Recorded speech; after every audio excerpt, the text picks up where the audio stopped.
cuestiones también del tiempo, yo creo que voy a empezar por las conclusiones y quisiera dividir mi participación en el contexto, en el texto y la acción. Primera conclusión, es muy importante que hoy definamos al Estado mexicano como un narcoestado policíaco militar. Es decir, si no logramos entender que México ya no es una república democrática, representativa,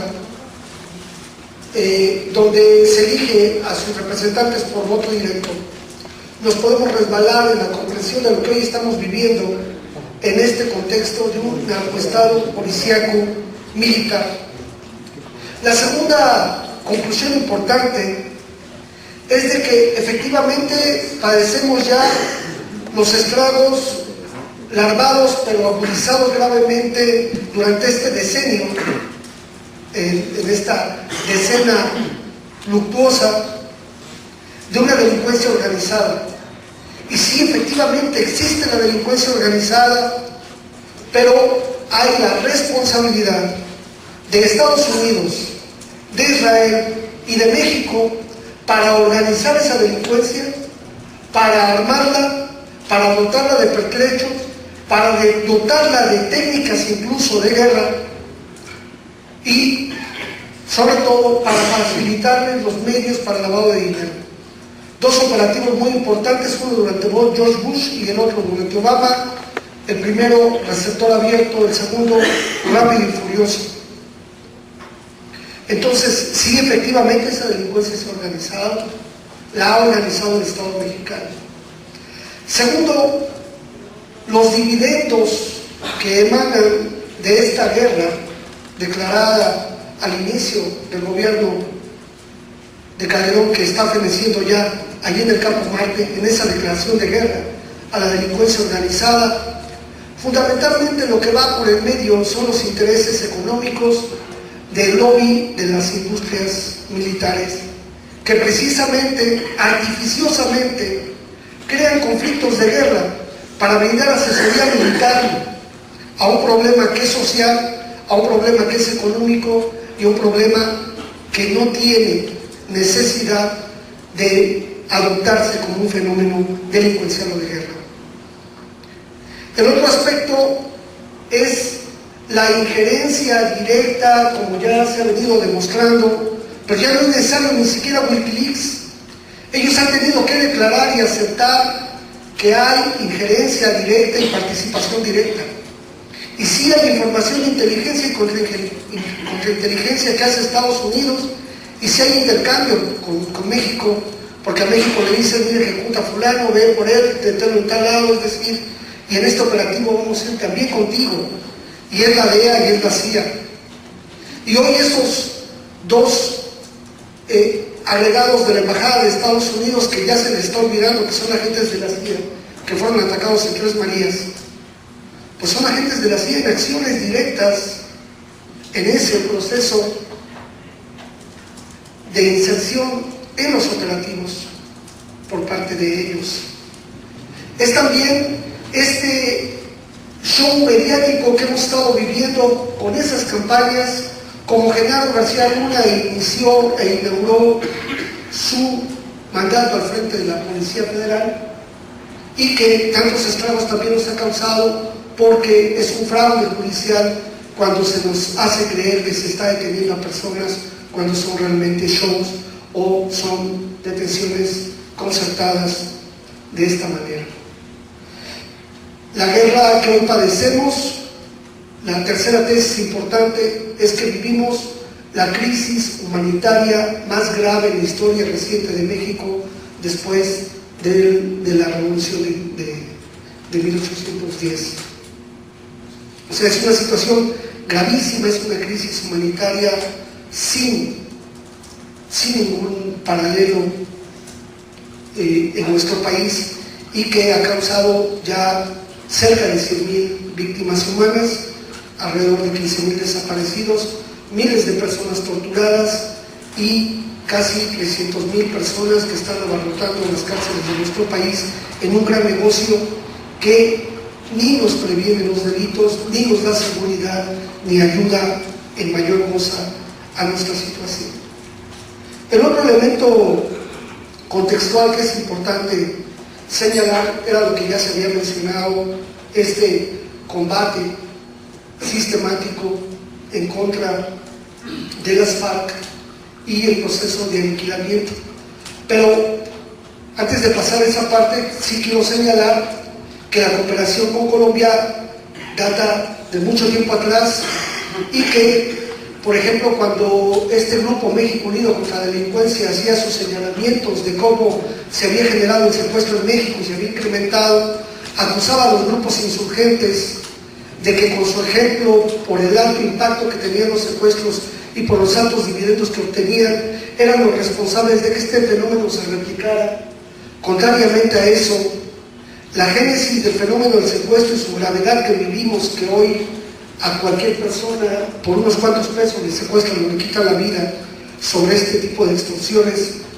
no podemos perder de vista la cooperación de la Unidad Antisecuestros de Colombia en la colaboración, cuando menos en el estado de Morelos, en tiempos de Villa Sagua y de Carrillo Olea,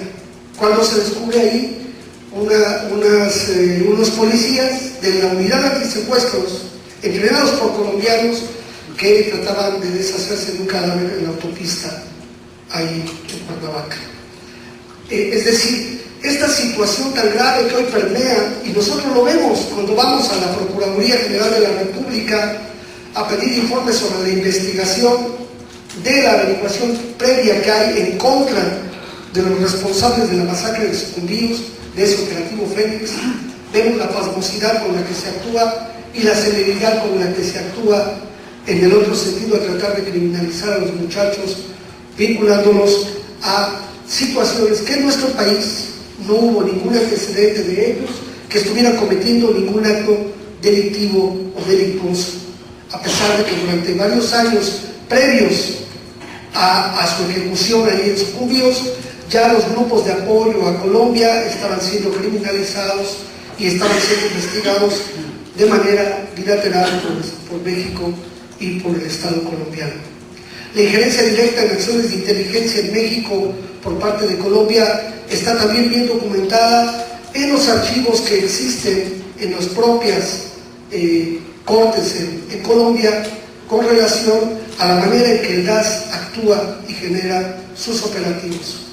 La desconfidencialización de cerca de 1 millón de documentos en los diferentes juicios que se han tenido en contra de militares de alto rango por violaciones graves a los derechos humanos dan cuenta de ello.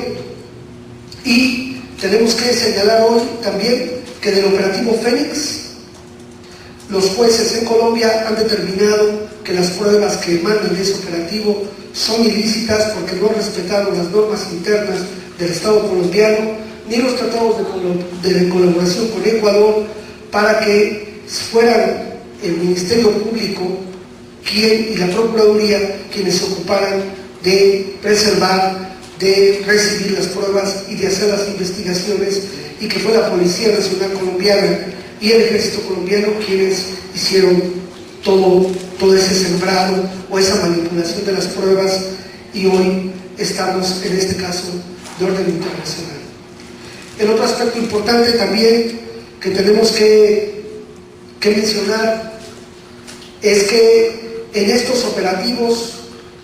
la injerencia de Israel es también muy importante, y que varios de las ejecuciones que se dieron en Colombia tienen el mismo sello de estas llamadas acciones quirúrgicas que podemos ver en Palestina en meses anteriores, y ahora nuevamente lo estamos viendo.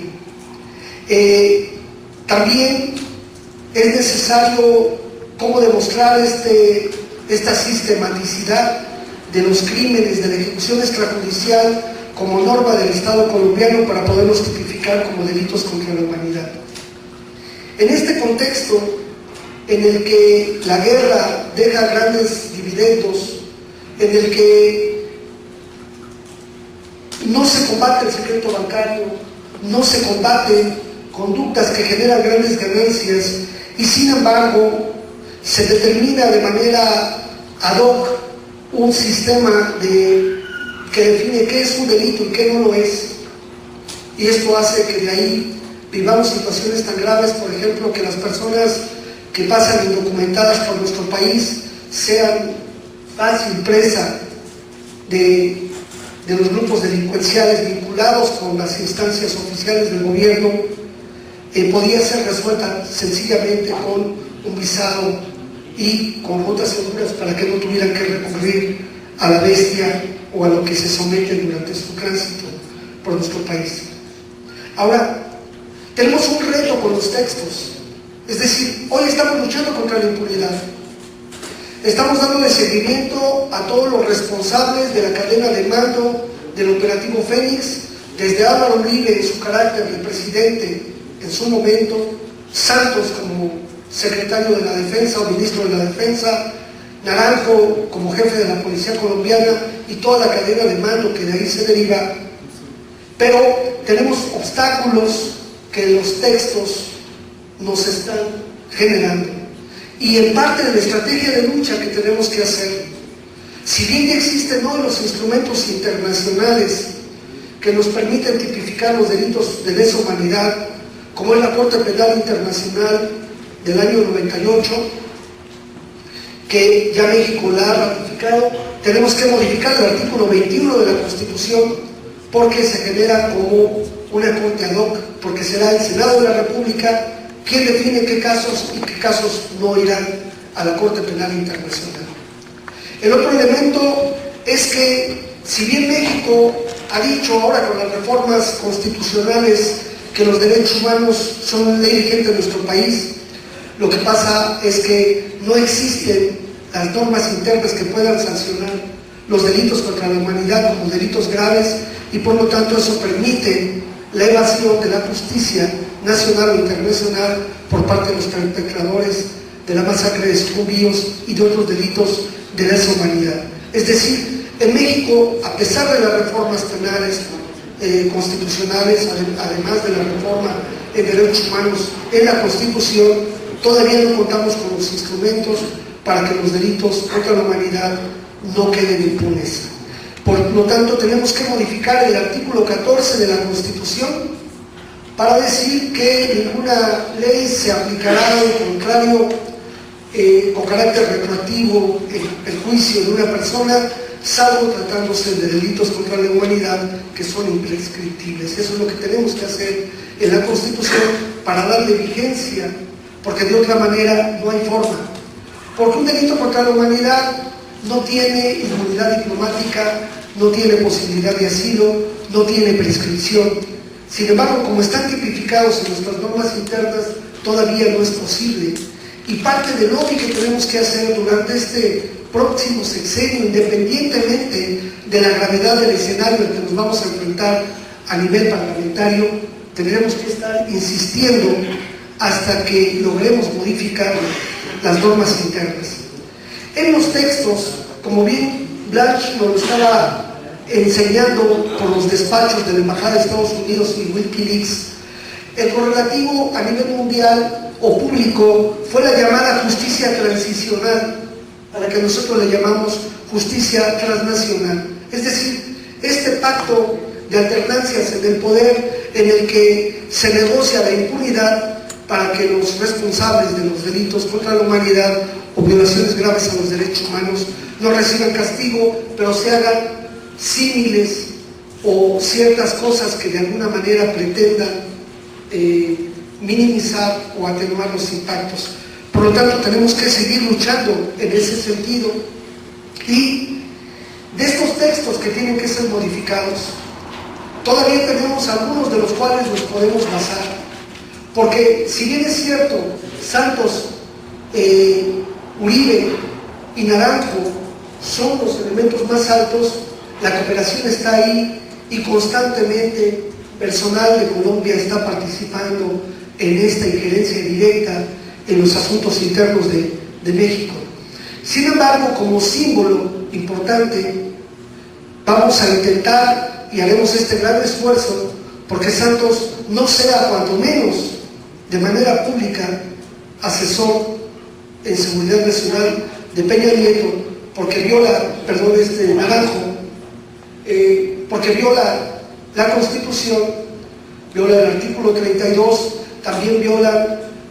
lo que tiene que ver con servidores públicos, porque él sería un servidor público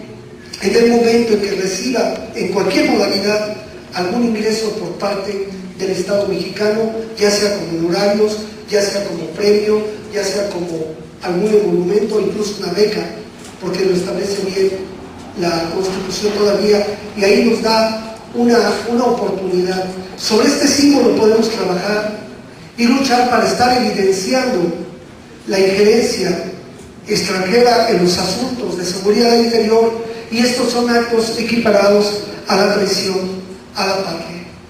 La gran ventaja que tiene hoy la Asociación de Padres y Familiares de las Víctimas de Sucumbíos es de que, no importando la cantidad de personas que se manifiestan los primeros días de cada mes frente a la embajada, independientemente de que a veces hay muchas personas, otras veces pocas, es la persistencia, la constancia y la puntualidad con la que se va sistematizando la información, se va logrando tener acopio de fuerza para poder acreditar todo esto, y prueba de ello es esta mesa que ha sido muy nutrida,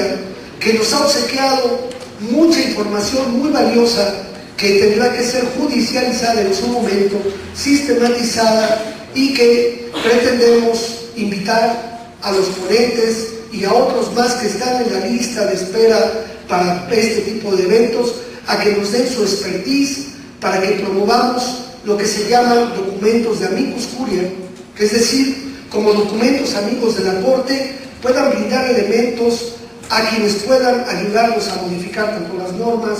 como la interpretación del derecho para hacer un poco de fuerza. No soñamos en vano, creo que hay grandes ejemplos respecto a cómo se lucha en estos sentidos, y la verdad es que hoy hacemos este homenaje a los padres, a los familiares de las víctimas de sucumbíos, a sus amigos que están hoy luchando. Yo recuerdo ese video que se llama "De luto visten los héroes", y yo insistía, me parece extraño el nombre "De luto visten los héroes", si los héroes fueron ejecutados o asesinados ahí en Sucumbíos. Pero cada vez que estamos en contacto con los familiares y las víctimas, nos damos cuenta que son los familiares que, haciendo fuerza de su luto como parte de una lucha, nos han dado ánimos, nos han dado esfuerzo, nos han dado valentía para luchar contra la impunidad, independientemente del tamaño o de la fuerza que puedan tener quienes violentan los derechos humanos. Tenemos la certeza, la convicción y la seguridad, porque así nos lo han hecho saber las madres de la Plaza de Mayo, porque así también nos lo han hecho saber con su praxis los del Comité 68, porque así lo han hecho saber las madres y los familiares de los detenidos desaparecidos en México de la década de los 70s y 80s, y hoy este movimiento nacional de víctimas que se genera en torno a los daños colaterales de la guerra de Calderón. Creo que tenemos elementos suficientes y la convicción importante. En la acción, les invitamos primero a que sigan ampliando y apoyando con la campaña de firmas. Son símbolos también de las formas de expresión de nuestra lucha. Sigamos ampliando las firmas y hagamos el acompañamiento para lograr de parte del Congreso de la República el repudio como persona no grata a Óscar Naranjo Trujillo, y que se le niegue el cargo, cuanto menos de derecho, como asesor en seguridad nacional. No nos chupamos el dedo, sabemos perfectamente que, por ejemplo, Mario Arturo Acosta Chaparro quedó como general en retiro y sin embargo siguió trabajando para el Estado mexicano, y esto lo supimos cuando se dio el caso de Fernández de Ceballos, pero él ya no estaba aparentemente en activo. Pero cuando menos que podamos seguir enarbolando esta lucha por la soberanía nacional, y también de alguna manera diremos que nos negamos a ser torturados o violentados por agentes extranjeros, nos ponemos en huelga, no aceptaremos la tortura o la represión por parte de agentes extranjeros y no cuando menos bajo nuestro agrado. Así es que estamos luchando, vayamos adelante, tomemos contacto, fortalezcamos los vínculos y sigamos hermanados en esta lucha que tarde que temprano vamos a lograr. Un punto final, no podemos dejar perder de vista que Ecuador ha hecho una defensa adecuada utilizando el derecho internacional, utilizando la Comisión Interamericana de Derechos Humanos por la muerte de su connacional Franklin Aizala, y creo que debemos de presionar y obligar al Estado mexicano para que haga lo propio con respecto a nuestros connacionales. Lamentablemente hoy nosotros como mexicanos necesitamos la solidaridad de todos los pueblos porque hoy vivimos una situación bastante dramática y que nos cuesta trabajo. Los falsos positivos se siguen sembrando a lo largo y ancho del país, como estos allá en Tecpan de Galeana, donde elementos del ejército actuaron en contra de población indefensa y que los hacen presentar como si fueran sicarios. Estamos luchando contra la impunidad en ese sentido, independientemente de las características que ya sabemos con las que viene el gobierno de Peña Nieto. Muchas gracias.